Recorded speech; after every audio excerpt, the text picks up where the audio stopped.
नमस्कार मेरे प्यारे मित्रों, मैं पंडित राजगुरु शर्मा आप सभी का एक बार फिर से हमारे शब्द ज्ञान यूट्यूब चैनल में स्वागत है। मित्रों, आज मैं आपको पूजा से जुड़ी हुई कुछ जानकारियां देना चाहता हूं। जैसे कि सबसे पहले आपको बता देना चाहता हूं कि जो पूजा के फूल तोड़े जाते हैं, पूजा के लिए फूल तोड़े जाते हैं, वो स्नान करने से पहले तोड़ने चाहिए। यानी आप सुबह सुबह जाकर मुंह हाथ धोकर सबसे पहले फूल तोड़कर ले आइए।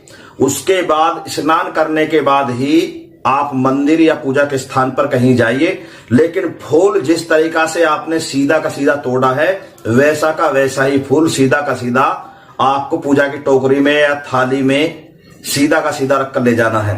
और दूसरी बात यह भी है, पूजा के जो फूल होते हैं वो कभी धोए नहीं जाते हैं। वो जैसे आप तोड़ कर लाते हैं सीधे सीधे रख के वैसे के वैसे ही देवी देवता को वो अर्पित करने पड़ते हैं।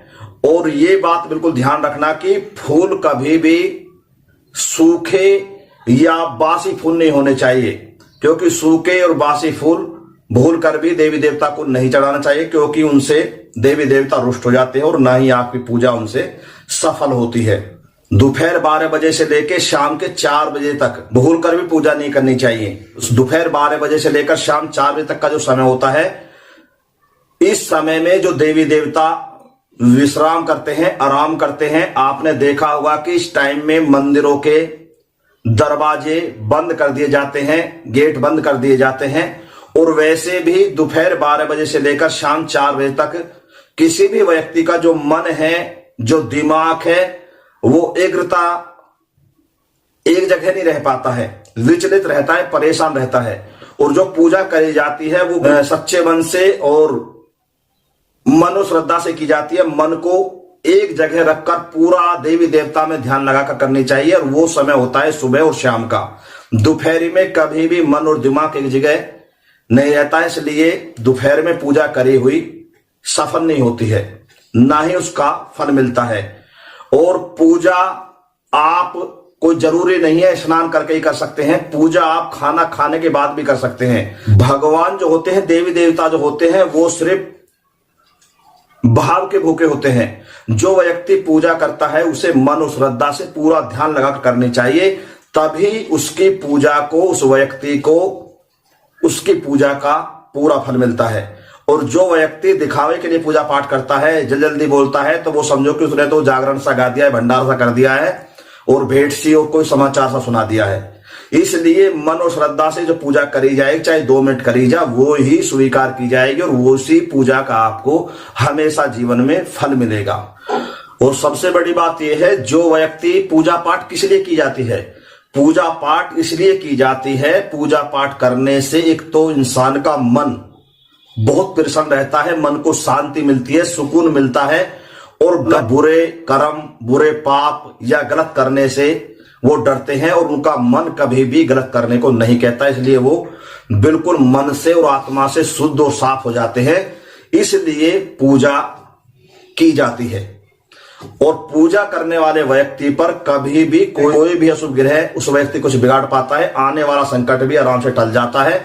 जो भगवान की शरण में चले जाता है, भगवान पर विश्वास रखता है, उस व्यक्ति का जीवन में कोई नहीं बिगाड़ पाता है। लेकिन पूजा करने वाले व्यक्ति को थोड़ी परेशानियां जरूर आती हैं और भगवान भी उनको थोड़ा सा परेशान करते हैं।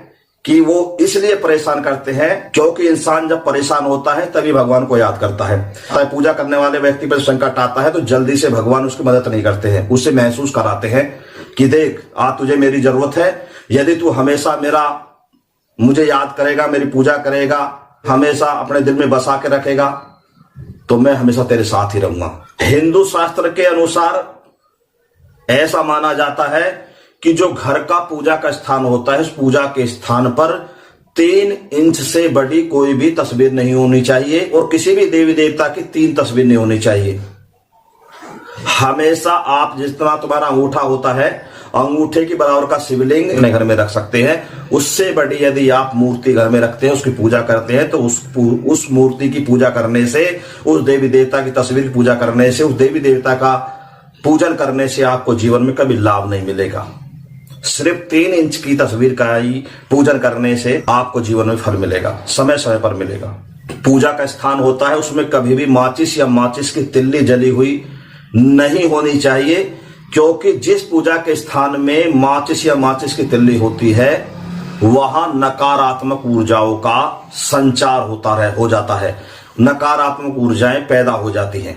और शिव शंकर ऐसे देव हैं, ऐसे भगवान हैं जिनको फूल और पत्ती दोनों पसंद होती है। इसलिए कभी भी शिव शंकर भगवान की पूजा करें या जो भी आप उनके लिए फल लेकर जाते हैं तो उसकी पत्तियां भी यदि आप साथ लेकर जाएंगे तो उसे शिव शंकर भगवान और बहुत जल्दी स्वीकार करते हैं और प्रसन्न हो जाते हैं उससे। वायु पुराण के अनुसार ऐसा माना जाता है जो स्त्री और पुरुष होते हैं उनको शारीरिक संबंध बनाने के बाद ही तुरंत स्नान करना चाहिए, तभी वो शुद्ध होते हैं। वरना जब तक वो स्नान नहीं करेंगे तब तक वो अशुद्ध ही माने जाएंगे और वो किसी भी धार्मिक कार्य को, किसी भी पूजा पाठ को, किसी भी शुद्ध चीज को, किसी भी शुद्ध वस्तु को नहीं अपने हाथों से स्पर्श कर सकते हैं, नहीं छेड़ सकते हैं। अमावस और पूर्णमासी की रात्रि को कभी भी स्त्री और पुरुष को शारीरिक संबंध नहीं बनाने चाहिए। और स्नान करने के बाद जो कार्य नहीं करने हैं वो कौन से नहीं करने हैं? सबसे पहला तो आपको स्नान करने के बाद, जैसे कि मैंने पहले बताया, कि फूल नहीं तोड़ने हैं। स्नान करने के बाद कभी भी पूजा की थाली को नहीं साफ करना चाहिए, धोना नहीं चाहिए, क्योंकि पूजा की थाली पहले से ही तैयार की जाती है, तभी पूजा की जाती है। कभी स्नान करने के बाद पूजा की थाली को साफ नहीं करना चाहिए, तैयार नहीं करना चाहिए। स्नान के बाद कभी भी भूलकर शरीर पर तेल मालिश नहीं करनी चाहिए, तेल नहीं लगाना चाहिए। स्नान करने के बाद कभी भी भूलकर रसोई घर में भी नहीं जाना चाहिए। और स्नान करने के बाद कभी भी अपने उतरे हुए गंदे वस्त्र नहीं धोने चाहिए। इन बातों पर आपको विशेष अमल करना है और नियमित इन बातों का आपको ध्यान रखना चाहिए।